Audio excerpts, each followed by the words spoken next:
రీసెంట్గా మేము ఉజ్జయిని వెళ్ళినప్పుడు దానికి దగ్గరలో ఉన్న ఇండోర్ ఎయిర్పోర్ట్లో దిగాం. ఆ ఎయిర్పోర్ట్ పేరు ఏంటంటే దేవి అహిల్యాభాయ్ హోల్కర్ ఎయిర్పోర్ట్.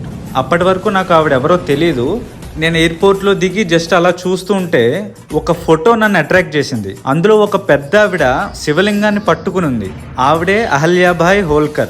ఈవిడ 1767 ఆ టైంలో మాల్వా అనే రాజ్యాన్ని పాలించింది. ఆవిడనెవరూ మహారాణి అని పిలిచేవారు కాదు, రాజమాత అని పిలిచేవారు. నాకు తెలిసి బాహుబలిలో శివగామి క్యారెక్టర్ కి ఈవిడ ఇన్స్పిరేషన్ ఏమో కూడా. ఆవిడ చేతిలో ఎప్పుడు శివలింగం పట్టుకునే ఉంటుంది, ఏ విగ్రహంలో అయినా ఏ ఫోటోలో అయినా. ఎందుకంటే ఆవిడ పరమ శివ భక్తురాలు. ఆ భక్తితోనే ధార్మిక మార్గంలో అద్భుతమైన పరిపాలన చేసింది.